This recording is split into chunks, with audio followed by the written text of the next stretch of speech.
Hi friends, welcome to our channel. Karthika Deepam serial next ఎపిసోడ్లో ఏం జరగబోతోందో ఈ వీడియోలో చూసి తెలుసుకుందాం. ఇంట్లో నుంచి వెళ్ళిపోయిన దాసు అసలు ఏం జరిగింది అని తెలుసుకోవడానికి ఈ వీడియోని స్కిప్ చేయకుండా ఎండ్ వరకు చూసేయండి. జ్యోత్స్నకి దాసు మీద అనుమానం వచ్చి కాశీ వాళ్ళ ఇంటికి వస్తుంది. తీరా అక్కడికి వచ్చాక కాశీ నాన్న ఇంట్లో నుంచి వెళ్ళిపోయాడక్క అని చెప్తాడు. అప్పుడు జ్యోత్స్న కంగారు పడిపోతూ ఉంటుంది. ఇదేంటి, నేను దాసుకి వార్నింగ్ ఇవ్వడం వల్ల నా మీద భయంతో వెళ్ళిపోయాడా, లేక అసలు నిజాన్ని ఎవరికన్నా చెప్పడానికి వెళ్ళిపోయాడా అని అనుకొని తను కూడా చాలా కంగారు పడిపోతూ ఉంటుంది. నేను అనుకున్నట్లుగా నిజంగానే అసలు నిజాన్ని ఎవరికైనా చెప్తే ఇక నేను అయిపోయినట్టే అని అనుకుంటూ ఉంటుంది. గ్రాని, వెంటనే మనం ఇంటికి వెళ్ళాలి పదా అని కంగారు పడుతూ హడావిడి చేస్తూ ఉంటుంది.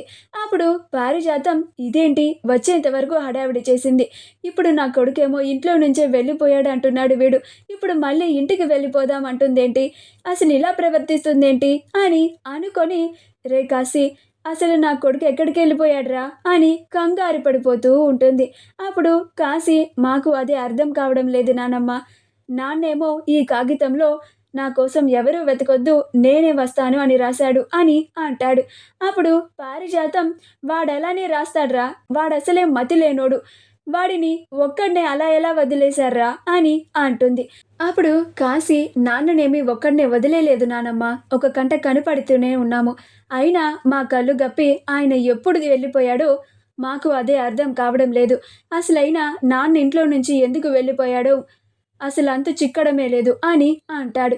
అప్పుడు పారిజాతం, వాడికిప్పుడు ఆరోగ్యం బాగవడం లేదు కదరా, మతిస్థిమితం లేదు కదా, అలా వెళ్ళిపోయి ఉంటాడు, సరే వాడి జాడేమన్నా తెలిస్తే నాకు వెంటనే ఫోన్ చేయి అని అంటుంది. అప్పుడు కాశీ, అలాగే నానమ్మ, జ్యోత్స్నక్క చెప్పింది కదా, నేను జ్యోత్స్నక్కకి కాల్ చేస్తాను అని అంటాడు. అప్పుడు పారిజాతం, లేదురా, ముందు నాకు కాల్ చేయి అని అంటుంది అని చెప్పి వెళ్ళిపోతుంది. అప్పుడు కాశీ, అలాగే నానమ్మ అని అంటాడు. అప్పుడు స్వప్న, ఇదేంటి, ఎవరికి కాల్ చేసినా ఒక్కటే కదా కాశీ, మీ నానమ్మేంటి నాకే కాల్ చేయని అంటుంది అని అంటుంది.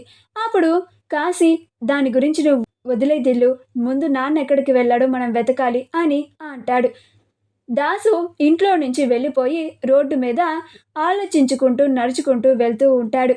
ఆ జ్యోత్స్న నన్ను ఎప్పటికైనా చంపేస్తుంది, అందుకే కొద్ది రోజులు ఆ జ్యోత్స్నకి ఎవ్వరికీ కనిపించకుండా ఇలాగ ఇంట్లో నుంచి బయటికి వచ్చేశాను అని తనలో తానే కంగారు పడిపోతూ ఇలా ఆలోచించుకుంటూ వెళ్తూ ఉంటాడు. నేను అసలు నిజాన్నైతే కార్తీక్కి చెప్పేశాను, ఇక అల్లుడే అంతా చూసుకుంటాడు, అల్లుడే దీపని ఆ ఇంటికి చేరుస్తాడు, ఇక నా బాధ్యత తీరిపోయింది. కాకపోతే నేను అసలు నిజాన్ని అల్లుడికి చెప్పేశానని ఆ జ్యోత్స్నకి ఏమాత్రం అనుమానం వచ్చినా మరుక్షణమే నా ప్రాణాలని తీసేస్తుంది. ఆ విషయం జ్యోత్స్నకి తెలియకుండా ఉండాలి అంటే చాలా కష్టం, ఆ జ్యోత్స్న ఎలాగైనా తెలుసుకొని తీరుతుంది, అందుకే ఆ జ్యోత్స్న వచ్చి నన్ను ఎక్కడ చంపేస్తోందా అన్న భయంతో ఇంట్లో బతకడం కన్నా ఇలా ఎవరికీ కనిపించకుండా ఇలా బయటికి వచ్చేసి కొన్ని రోజులన్నా ప్రశాంతంగా ఉండాలి, నాలో ఈ భయం తగ్గిన తర్వాత కొంచెం ధైర్యం తెచ్చుకున్న తర్వాత అప్పుడు మళ్ళీ ఇంటికి వెళ్తాను అని అనుకుంటూ ఉంటాడు. ఎవ్వరికీ నాలాంటి దుస్థితి అస్సలు రాకూడదు, కన్న కూతురు ఎక్కడ చంపుతుందో అన్న భయంతో ఇలా ఇంట్లో నుంచి బయటికి వచ్చేయకూడదు అని అనుకుంటూ ఉంటాడు. మా వీడియో కనుక మీకు నచ్చినట్లయితే లైక్ చేయండి, షేర్ చేయండి, మా ఛానల్ని సబ్స్క్రైబ్ చేసుకోండి, పక్కనే ఉన్న బెల్ ఐకాన్ని క్లిక్ చేయడం మాత్రం మర్చిపోకండి.